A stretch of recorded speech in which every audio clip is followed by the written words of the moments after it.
السلام علیکم دوستوں، آنے والی ایپیسوڈ میں آپ دیکھیں گے کہ سلار کبھی بھی نور کو سکون کی زندگی نہیں جینے دے گا۔ وہ ہمیشہ نور کو غلطی کا مرتکب سمجھتا ہے، حالانکہ ایسا کچھ میں نہیں ہے۔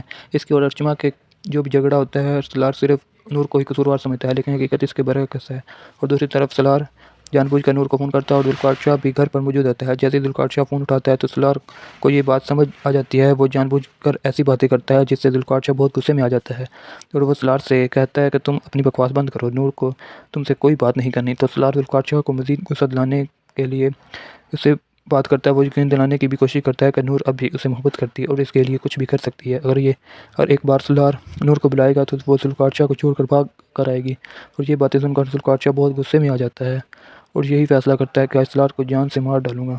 وہ بہت زیادہ غصے میں ہوتا ہے اور اپنی گن اٹھا کر سلار کی جان سے مارنے کے ارادے سے گھر سے باہر نکلتا ہے۔ تب نور ذوالفقار شاہ کو روکتی ہے اور اسے یہی بات کہتی ہے کہ اگر سلار مجھے تنگ کر رہا ہے تو آپ اس کی فکر نہ کریں۔ نور ذوالفقار شاہ کو کہتی ہے میں اس بات کو سنبھالوں گی، یہ کوئی بڑی بات نہیں ہے۔ اور ذوالفقار شاہ نور سے یہی بات کہتا ہے کہ وہ میری بیوی کو فون کر کے تنگ کر رہا ہے، میرے لیے اس دنیا میں سب سے اہم بات یہی ہے، آج میں اسے زندہ نہیں چھوڑوں گا۔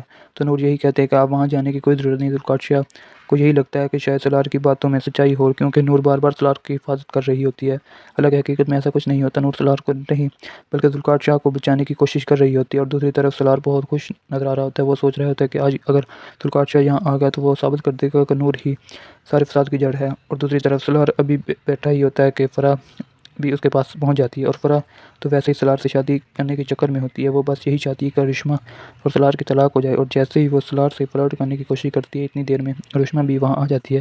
دونوں کو اتنی قریب دیکھ کر بہت غصہ ہو جاتی ہے اور وہ وہاں نیا ہنگامہ مچا دیتی ہے اور فرح بھی بہت ڈر جاتی ہے۔ اسے یقین ہی نہیں تھا کہ رشما اتنی جلدی گھر واپس آ جائے گی اور رشما گھر واپس آ کر دونوں کو ایک دوسرے کے ساتھ دیکھ لیتی ہے۔ اس کے بعد رشما انجم کو بلائے گی اور اسے یہی بات کہے گی تمہیں تو بس اس بات کی فکر ہے کہ میں گھر سے زیادہ دیر باہر رہتی ہوں، لیکن تم گھر میں رہ کر یہ نہیں جان پائی کہ تمہاری بھتیجی اور تمہارے بیٹے کے درمیان کیا چل رہا ہے۔ تو انجم یہی بات کہتی ہے اور تم کیا کہنا چاہتی ہے کھل کر کہو۔ تو رشما یہی بات بتائے گی کہ جب میں اپنے بیڈ روم میں آئی تو سلار کے ساتھ فرح کیا کر رہی تھی، یہ دونوں بہت قریب تھے اور مجھے اندازہ ہو گیا کہ تم دونوں بھتیجیاں ایک جیسی ہو، پہلے نور تھی اور اب فرح، اور یہ بالکل نہیں چاہتی کہ میری اور سلار کی شادی شدہ زندگی قائم رہے۔ دوستو یہ تھی عشق میں تیرے صدقے کے آنے والے ایپیسوڈ کی پریڈکشن، جسے میں نے اپنے طور پر ایکسپلین کیا۔ اگر آپ کو میری ویڈیو پسند آئے تو ویڈیو کو لائک اور چینل کو سبسکرائب ضرور کریں۔